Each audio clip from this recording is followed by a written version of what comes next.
हम उन संसारिकों की बात नहीं कर रहे जो पाखंड और दंभ का नाटक रच कर केवल अपनी वासनाओं की पूर्ति करते हैं। वो अनेक प्रकार से धोखा दूसरों को नहीं, अपने आप को दे रहे हैं। साधक के लिए सबसे पहला कर्तव्य है कि अपने वैराग्य में कोई भी रोग ना होने पावे। देह सुख की लालच, इंद्रिय सुख की लालच, मान प्रतिष्ठा की लालच, ये वैराग्य में रोग है। त्याग केला पूज्यते कारणे, सत्संग सोडूनि पूजा घेणे, शिष्य ममता धरो निराहणे, है वैराग्य राजस। पूज्य होने का कभी भावना नहीं पावे, बिल्कुल चलने लगा के बात कर रहे हैं। जो साधु गुरुजनों का संग छोड़कर, सत्संग छोड़कर अपनी पूजा कराने में लग जाते हैं, नाना प्रकार के विधानों से अपने पैर पुजवाना, अपनी वासनाओं की पूर्ति करना, उनका वैराग्य हवा हो जाता है। विषय भोग इच्छा जिस वैराग्य से निर्मूल होती है उसी को वैराग्य कहते हैं। प्रारब्ध की धज्जियां उड़ा दे उसे वैराग्य कहते हैं।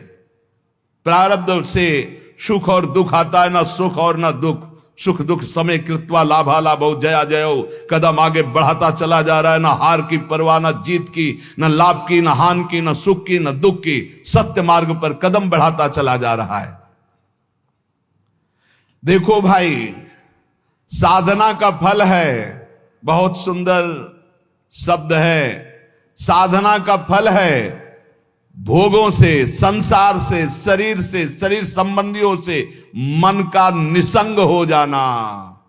मन का निसंग हो जाना यह होता है शुद्ध वैराग्य से। विषय भोग, लोक प्रतिष्ठा, ये दुर्भाग्य से प्राप्त होते हैं। दुर्भाग्य से, जिनका दुर्भाग्य है उनको लोक प्रतिष्ठा, लोक मान्यता, विषय भोग अच्छे लगने लगते हैं। प्राप्त तो दोनों को होता है, घोर वैरागी को भी और विषयी को भी। लेकिन वैरागी को अच्छा नहीं लगता, वो निकल जाता है, और विषयी उसी में आसक्त होकर सुख भोगने लगता है। शब्द, स्पर्श, रूप, रस, गंध, ये पांचों किस प्रकार से साधक को ठगते हैं, श्री तुकाराम जी बड़ी सावधानी से बताते हैं। ये यश गीत गाने वालों से बचना चाहिए, शब्द में फंसाते हैं। अरे बचो भाई बचो, अवतार बचो, अवतार तो अवतार है? छठी के दिन, छठवें दिन, छठी जब होती है, अगर मच्छर बैठ जाए तो उसके हटाने की सामर्थ्य नहीं होती।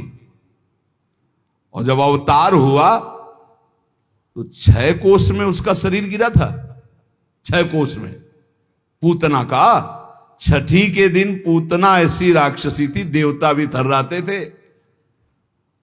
इसे अवतार कहते कि छठी के दिन, छठवें दिन 6 कोस शरीर वाली राक्षसी पूतना का भगवान ने उद्धार कर दिया।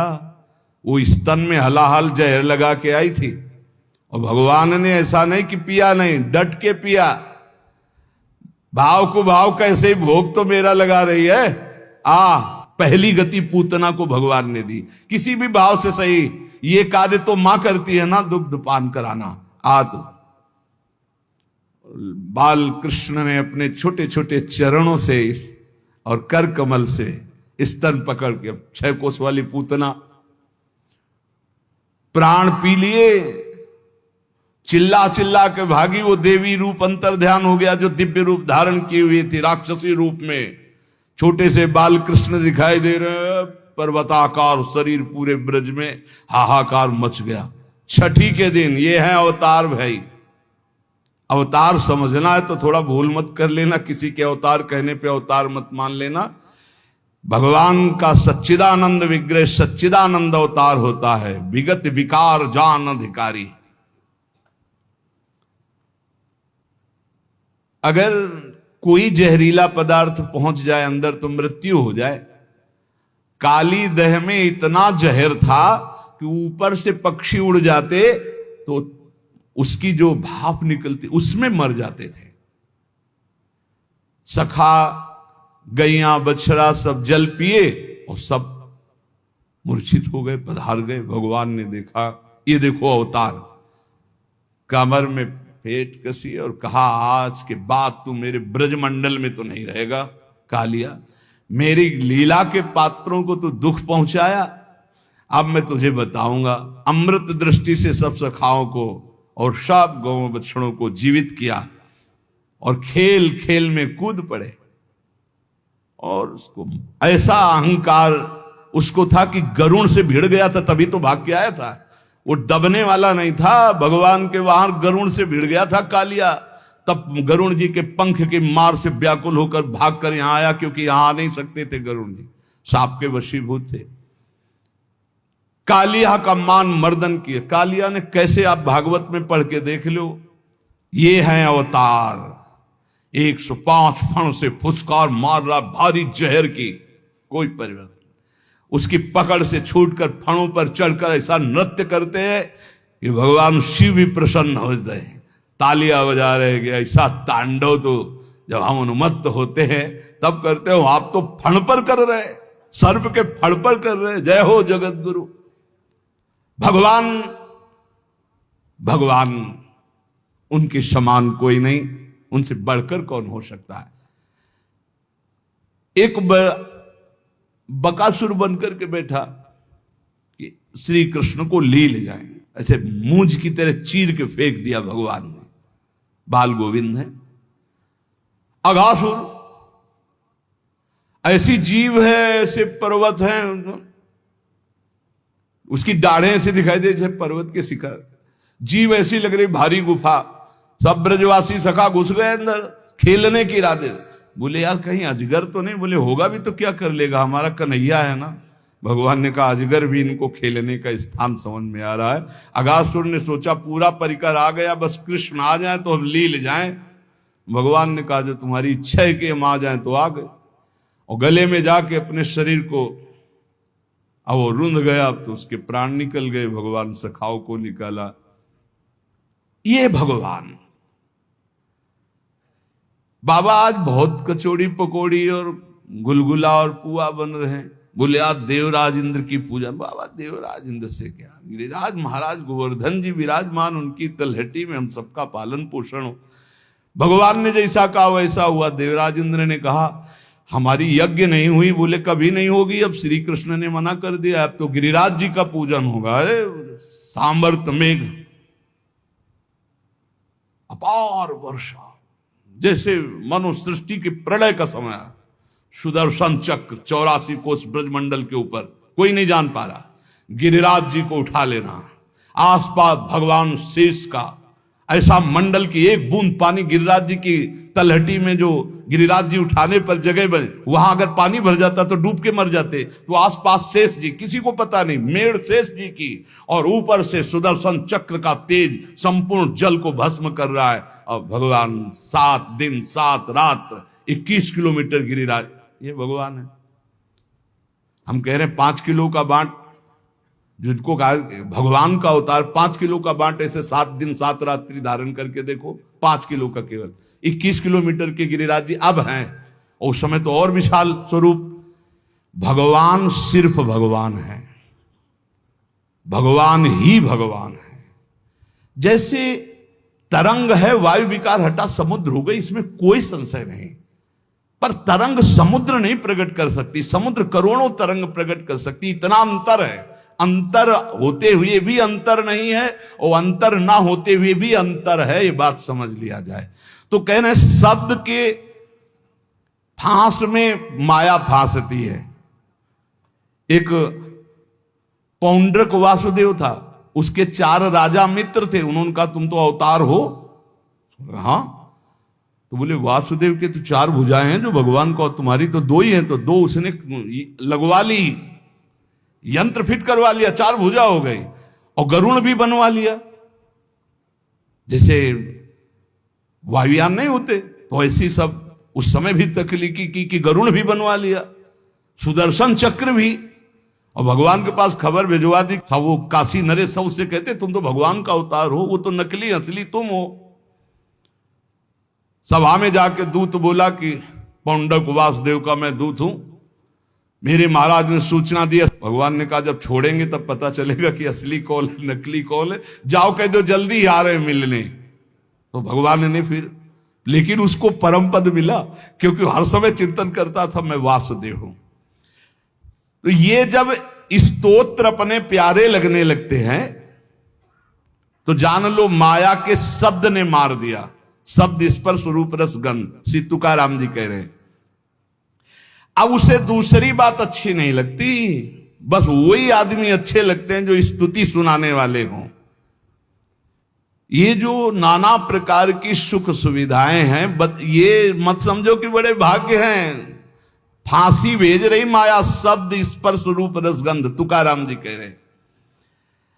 अब अगर एक भी निंदा होने लगे उसकी, तो स्तुति सुनने वाला वो भगवान अवतार अब द्रोह कर लेता। गया परमार्थ, गया परमार्थ का शब्द गया। परमार्थ का शब्द है करत जे अनसहन निंदक तीनों पे अनुग्रह कियो। एक बार एक बड़े भाग्यशाली टटिया स्थान में उस समय पूज्य श्री राधा चरण दास जी महाराज विराजमान थे। चंदन का पलंग बढ़िया, असली चंदन का। महाराज हाँ बिहारी जी शयन करें, ठीक। अब दूसरे दिन प्रशंसा, महाराज पलंग का प्रयोग किया।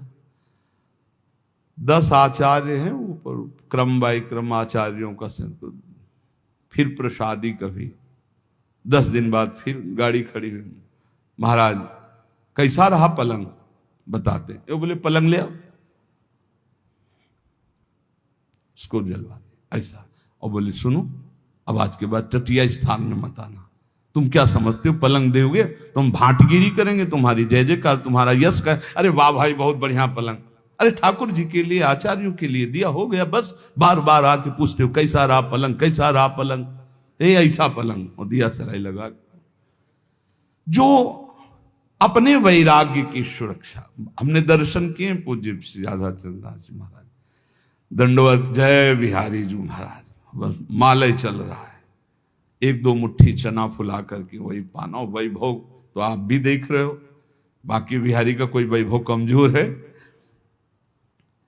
आसपास इकट्ठा होने वाले लोग बढ़िया आसन, स्वर्ण जटित पलंग, पहनने के लिए कीमती कीमती कोट, ये वस्तु ये वस्तु ये वस्तु, देवी देवताओं के समान भोग। देखो पहला जो सुंदर सैया, सुंदर पोशाक, सुंदर पहनने ओढ़ने के, ये हुआ स्पर्श सुख। फिर रस, उत्तम उत्तम भोग, पेय पदार्थ नाना प्रकार का, मौसमी का जूस, अनार का जूस। पानी ढंग से नहीं मिलता बैरागियों को। हाँ पानी भी अच्छा नहीं लगता उनको। कैसे उनको, उनकी प्यास तो भगवदानंद है। देवी देवताओं को भी ऐसे भोग। और फिर मृदु स्पर्श वस्त्रों का, स्वाद स्पर्श रसेंद्री का, कर्ण स्पर्श शब्द का, फिर रूप का आकर्षण, गंध का आकर्षण, उत्तम उत्तम पकवान, मेवा, मिठाई, बादाम पिस्ता का हलवा, गले में बढ़िया फूलों की माला, दुनिया के सुगंधित द्रव्य साधक। कहां चले थे? शब्द स्पर्श रूप रस गंध पर विजय प्राप्त करने। माया ने कहां फंसा दिया। तुकाराम जी बिल्कुल एक एक चीज में छन्नी लगा के बोल रहे हैं, साधक बिल्कुल सावधान। उसका वैराग्य ऐसे टूटकर बिखर जाता है कि पुनः जीवन में वो समेट नहीं पाता अपने वैराग्य को। लोक प्रतिष्ठा उसके पीछे पड़ जाती है। हमने सहस्त्रों हजारों साधकों को भगवत प्राप्ति से वंचित होते देखा है। श्री तुकाराम जी महाराज बोल रहे हैं, इस प्रकार के गिरे हुए साधक फिर दोबारा उठने की हिम्मत नहीं रह जाती। क्यों? क्योंकि उनके मन में, इंद्रियों में इतनी विलासता पैदा हो जाती कि उसके बिना वो जी नहीं सकते। जरी कृपा उपजेल भगवंती तरीच मागुता होए बेरक्ति। यदि फिर भी भगवान दया कर दें तो ऐसी स्थिति में भी निकल पावे और वो अपने वैराग्य को सुरक्षित रख पावे, नहीं तो बड़ा बहुत ही कठिन है वैराग्य को बचा पाना। भगवत प्राप्ति तो भी बड़ी दूर है। जो तुम्हें प्रिय हो उसका भोग त्याग कर दो, तुकाराम जी महाराज कह रहे। जो वस्तु, व्यक्ति, स्थान, पदार्थ जो प्रिय लग रहा हो उसको भगवान को समर्पित कर दो। प्रियता का तुरंत निष्कासन करो, नहीं तो बंध जाओगे। और सत्संग में स्थिर भाव से बहुत सावधान होकर एक एक शब्द पकड़ो, वही बचाएगा तुम्हें। प्रतिष्ठा होने लगे तो बेचैन हो जाओ, उसे स्वीकार मत करो। मान, प्रतिष्ठा, नमस्कार, प्रणाम, इसे स्वीकार मत करो। बहुत जहर है, सम्मानम कल्याति घोर गरलम, लेकिन ये ऐसा मीठा जहर है कि हाथ जोड़कर पीने को मांगोगे। बहुत मीठा जहर है सम्मान। हरे बड़े भाग्य हमारे यहाँ दर्शन हो गए आपके। आप जैसे भजनानंदी महात्मा तो न भूतो न भविष्यति। अल्यो, पहाड़ रख गया अहंकार का। बहुत विचित्र भैया, शब्द स्पर्श रूप रसगंध, न भजन है न साधन है। अब ये कान में सुनने के बाद उत्साह हो कि प्रभु देखो, हम भी कहते थे कि हम तिच्छा परम अधमा प्राण होकर, और आज सब लोग कहते हैं नीच अधम, नाथ मुझ नीच अधम पर कृपा कर दो। हे करुणा सिंधु कृपा।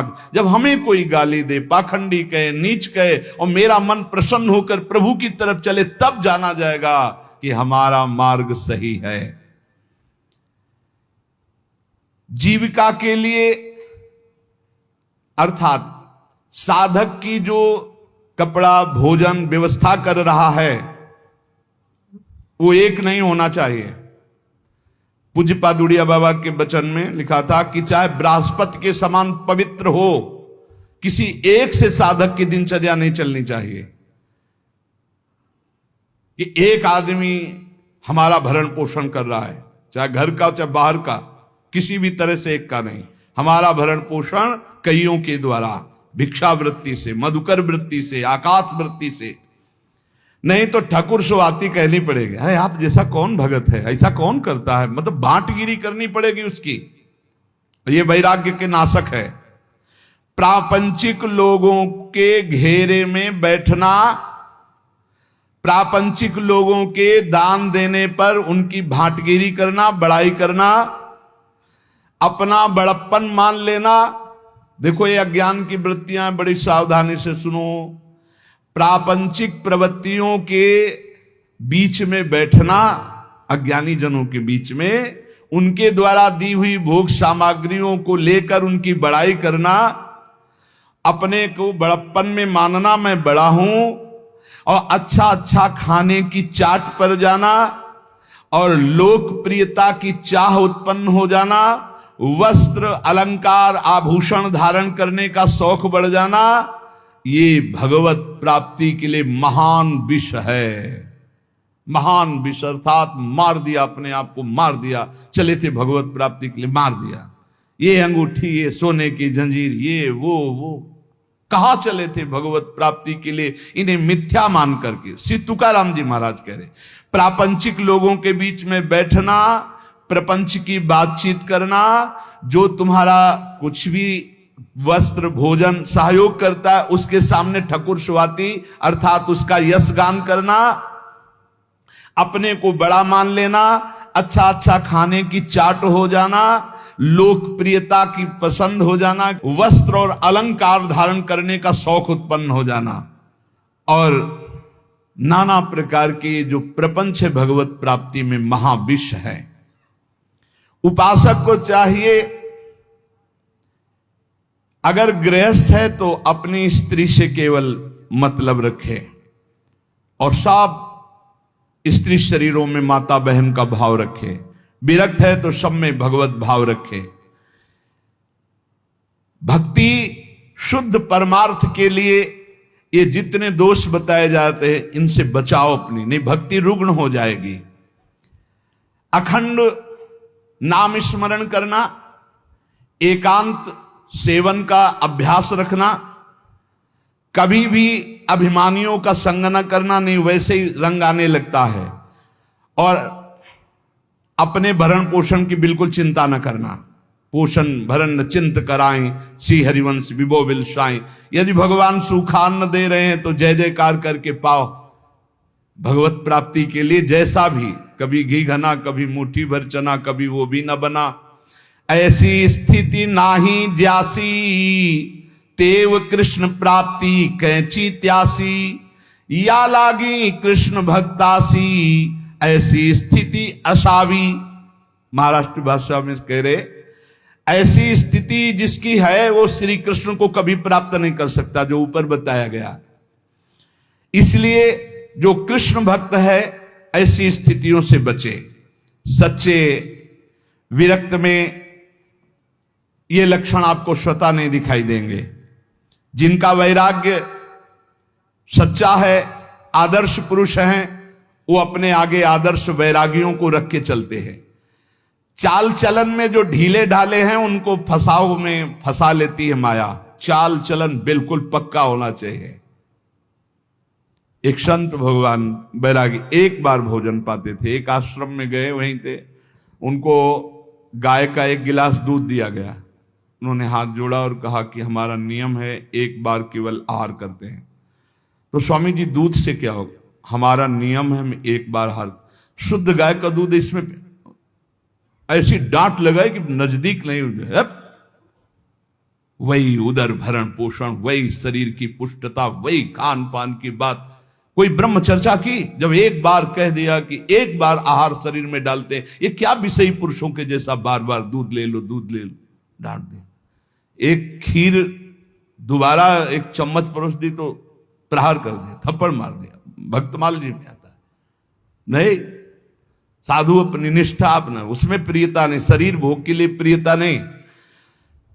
जिनका लुजलुजा स्वभाव होता है, जिनकी चलन चाल ढील होती है, उसको माया फंसा लेती है। इसलिए बैरागी, कैसा बैरागी होना चाहिए? नारियल के फल जैसा, अंदर एकदम मलाई जैसी कच्ची गरी, ऊपर देखो झूठ कठोर खप्पर, बस ऐसा ऊपर से ऐसा झाकर नजर आना चाहिए कि भैया नजदीक, और अंदर माला माल, अंदर एकदम हृदय कोमल। श्री तुकाराम जी कहते हैं, जिसका ज्वलंत वैराग्य होगा वही अंतरंग में घुसे हुए चोरों को पकड़ पकड़ कर सावधानी पूर्वक बाहर फेंकेगा। और जिसका चित्त शुद्ध हो गया तो पांडुरंगा उसके चित्त में ही प्रकाशित हो जाता है। इसलिए साधक सदा चौकन्ना रहो। बहुत देखना, बहुत सुंदर बात करें। चौकन्ना कैसे? जैसे मार्ग भयावह हो तो बिल्कुल सावधान, कोई आगे पीछे प्रहार करने वाला तो नहीं है, ऐसे साधक चले। मन सरपट भागने वाला घोड़ा है, वैराग्य उसकी लगाम है, और चाल उसकी देखते रहना साधक का कार्य है, और काबू में करके उसको वश में रखना वैराग्य के द्वारा मन में। जिसका मन वश में नहीं, उसके सब साधन व्यर्थ हो जाते हैं। तुकाराम जी महाराज कहते हैं, आपकी साधना का आपको फल मिला, उसका फल है मन। मन कैसा है आपका? मनोनिग्रह सबसे बड़ा साधन है। मनोजय ही अगर नहीं हुआ, मन पर विजय प्राप्त नहीं की, तो बड़ी बड़ी तपस्या, बड़े बड़े अनुष्ठानों के फल को नाश कर देता है, ऐसे आचरण करा देता है। बड़े बड़े वीरों को चारों खानों चित्त पलटा दे, ऐसा बलवान मन है। इसलिए बड़े बड़े पंडितों को ज्ञान के शिखर से गिराने की ताकत रखता है मन। इसलिए चौकन्ना रहे साधक, तुम्हारा मन बड़ा बली दुश्मन है, दुर्जय है, दुर्धर है। तुकाराम जी कहते हैं, बड़े बड़ों को इसने चौपट कर दिया, मैंने देखा है। इसलिए विषयों की तरफ दौड़ लगाने वाले इस मन के ऊपर आसन लगा लो, और इस करामाती मन को भगवान नाम में ऊपर आसन लगाने का मतलब हर समय नजर जाएगा कहां? राधा राधा राधा राधा। मांगे परतवी तो बली, सूर एक भूमंडली। जिसने इस भागते हुए मन को वश में कर लिया, भूमंडल में उसके समान कोई योद्धा नहीं है। सबसे बड़ा सूरवीर वही जो मन को वश में कर ले। श्री तुकाराम जी महाराज कहते हैं, मन पर विजय प्राप्त नहीं किया तो तुम्हारा परमार्थ मिथ्या हो जाएगा। कैसे मिथ्या हो जाएगा? 50 वर्ष ब्रह्मचर्य रहे, 5 मिनट चूक हो गई, सब मिटिया मेट हो गया। परमार्थ का पथिक 50 वर्ष से तुम्हारी जय जयकार हो रही, 5 मिनट कोई गलत काम हो गया, सब ये थूकने लगेंगे। हे, इनकी श्रद्धा जानते हो कैसे होती? जैसी हवा चली पत्ता वैसे ही भाग जाएगा। इन पत्तों को मत समझो कि आपके हैं, क्या स्थिति उनको कुछ पता नहीं, वो तो हवा चली है। अनुकूल हवा चली तो जय हो, प्रतिकूल चली तो कोई दिखाई नहीं देगा। तुकाराम जी कहते इस पर विश्वास मत करो कि इससे तुम्हारे वैराग्य तपस्या का फल है। ये नहीं है तपस्या वैराग्य का फल, मनोजव है, मन पर विजय पर। ये सच्चाई बिल्कुल चलनी लगा के बात कर रहे हैं, अगर समझ पावे तो। थोड़ा कड़ुआ है क्योंकि इसमें मिलावट नहीं है, बड़े सिद्ध महापुरुष हैं। सार्वभौम राज्य प्राप्त करने वाले चक्रवर्ती राजा की भी अपेक्षा महान बलशाली राजा वो है जो अपने मन पर विजय प्राप्त कर लेता है। इसलिए साधु की देश विदेश सब जगह सम्मान और मान्यता होती है, क्योंकि वो मन विजयी होता है। हमारे इस पुण्य भारतवर्ष देश में असंख्यों जीव पैदा होते हैं, असंख्यों मर मिटते हैं। बहुत से राजा हुए, बहुत से रंक हुए, चले गए, पर भीष्म, हरिश्चंद्र, प्रहलाद, हनुमान, भरत, तुलसीदास जी, मीराबाई, रामदास, एकनाथ, ज्ञानदेव, छत्रपति शिवाजी, अहिल्याबाई, ये बड़े बड़े जिनका नाम इतिहास में जय घोष किया, ये सब मनोजयी, मन पर विजय प्राप्त किए। इनके समान कौन हो सकता है? जिसने मन पर विवेक की जीन कस दी और वैराग्य की लगाम लगा करके और भगवत चिंतन रूपी आसन जमा कर बैठ गया, वही मन पर विजय प्राप्त कर सकता है। विवेकवान, भजनानंदी, वैराग्यवान। प्रहलाद जी ने अपने पिता से कहा, पिताजी तुम अपने को बहुत बलवान समझते हो, लेकिन मैं तुम्हें बहुत निर्बल देख रहा हूं। क्यों निर्बल देख रहा हूं? क्योंकि तुम अपने चित्त में बैठे हुए द्वेष को नहीं निकाल पा रहे हो, असुर भाव को नहीं निकाल पा रहे हो। आपका ये शत्रु है। समम मनो धत्स्व ना संति विदिशा। तुम मन में समत तो नहीं ला पा रहे, द्वेष बैठाले हुए हो, इसलिए सबसे कमजोर हो आप। ये उच्छृंखल कुमार्गगामी भागने वाले मन को साधक हर समय चौकन्ना होकर नजर रखता रहे, नहीं तो ये कमाई हुई भजन की पूंजी लुटा देगा। योग वाशिष्ठ, श्रीमद् भागवत, एकादश स्कंद और भी बहुत से ग्रंथ मनोनिग्रह पर ही ज्यादा ध्यान देने की बात दी गई है। भिक्षुक गीत में हमारे सुख दुख का कारण कोई दूसरा नहीं हो सकता, हमारा मन ही है। न कोई देवता है, न कोई कर्म है, न कोई काल है, ये मन ही हमारे सुख दुख का कारण है। मन में अनंत वृत्तियां उठती भोगों की, उनको जो मिटा दे वही महात्मा है। दान, धर्म, यम, नियम, कर्म, ज्ञान, व्रत, तपस्या, इन सब का फल है मन का शांत हो जाना, निर्मल हो जाना। अगर नहीं हुआ तो सब चौपट कर देगा। ये तुम्हारा दान, धर्म, यम, नियम, कर्म, ज्ञान, व्रत, तप सब चौपट कर देगा ये मन। परोही योगो मनसा समाधि, मन का समता में युक्त हो जाना, भगवदाकार हो जाना ही परम योग है। जिसका मन शांत है, जिसका मन स्थिर है, जिसका मन भगवान में लग गया है, उसके सारे तीर्थ दान आदि का फल प्राप्त हो गया। अगर नहीं लगा तो कुछ नहीं प्राप्त हुआ। इंद्र, चंद्रमा, ये सब मन के द्वारा ही कलंकित हुए हैं। 1000 भग शरीर में थी देवराज इंद्र के, महात्मा गौतम जी के शाप से।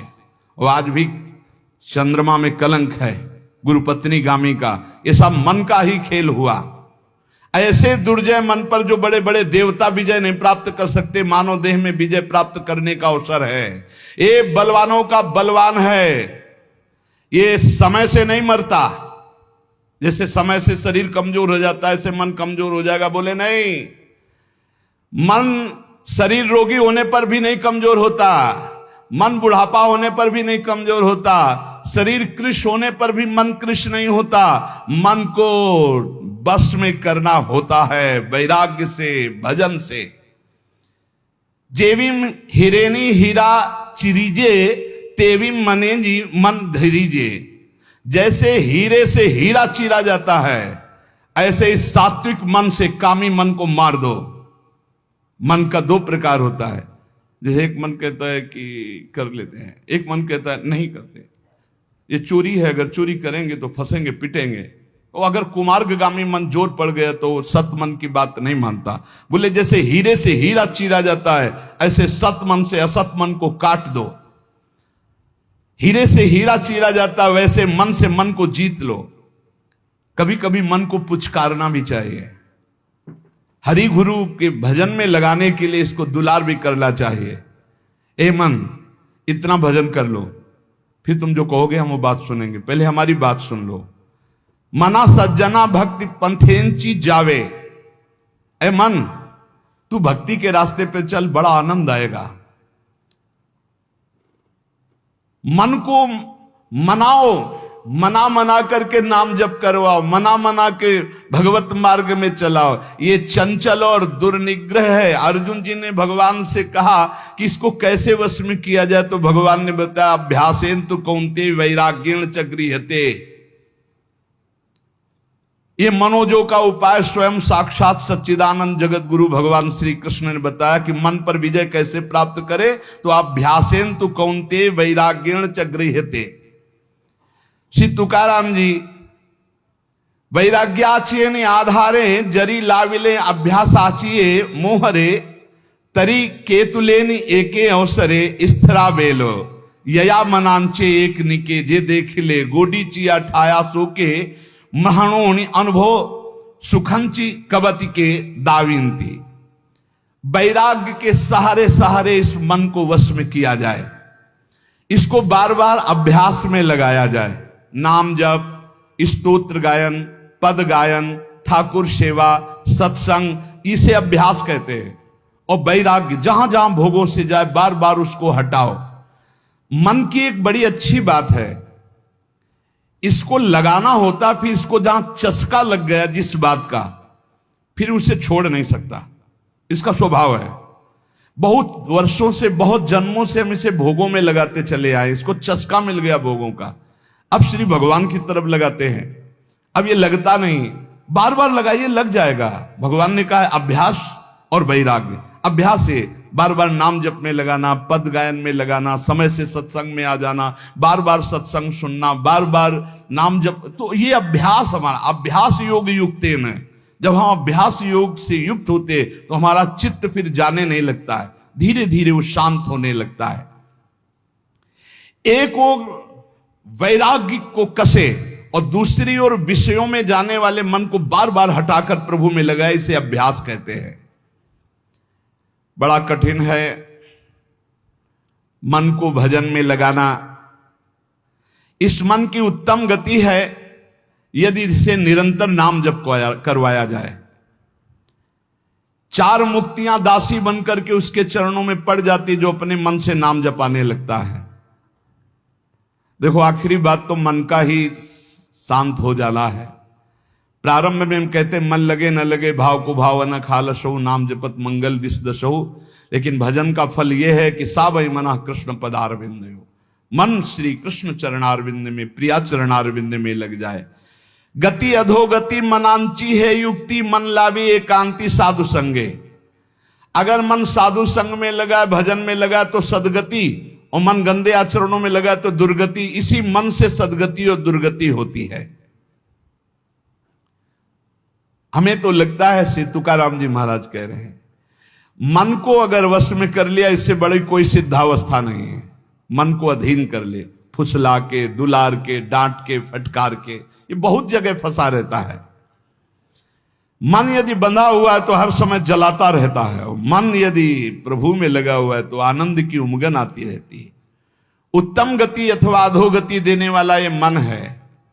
मन ही साधक, पाठक, पंडित, श्रोता, वक्ता सबको अपने अधीन किए हुए, कोई बिरला इसको अधीन कर पाता है। तुकाराम कहते हैं, हाथ उठा के कह रहे हैं कि मन को वश में करने से बढ़कर कोई साधना नहीं है। मन को वश में करो, पहले इसको अपने वश में करो, नाम जप करवाओ, कथा कीर्तन वार्ता बार बार इसमें लगाओ। अगर मन बस में नहीं हुआ तो ये प्रपंच रचता रहेगा। मन को प्रसन्न कर लो। मन विषयों से हर्षित होता है और शोकित होता है, प्रसन्न होता है भगवान के चिंतन से। मन को खींचकर विषय प्रवाह से हरि भजन में बांध दो। इसको मन की रखवाली करते रहो 24 घंटे, जहां जहां जाए खींच खींच कर उसे हरि भजन में लगाओ। तुका म्याणे मना पाहिजे अंकुश, नित्य नवादिश जागृति चा। तुकाराम जी कहते मन पर अंकुश रखो, नाम का राम कृष्ण हरि, राधा राधा राधा। जैसे मत वाले हाथी को वश में करने का अंकुश, ऐसे नाम अंकुश है। हर समय नाम चलाते रहो, भागेगा मन, बार बार खींच कर लाओ। जिस दिन मन को चस्का लग गया नाम का, तो नवीन आनंद उत्पन्न होने लगेगा। नित्य जब से जग जाओ तब से यही हमारा धंधा है, मन को खींच खींच कर बार बार भगवान में लगाना। मदोन्मत्त हाथी जैसे बिना अंकुश के नहीं संभलता, ऐसे भगवान के अखंड भजन के बिना मन नहीं संभलता। राधा राधा।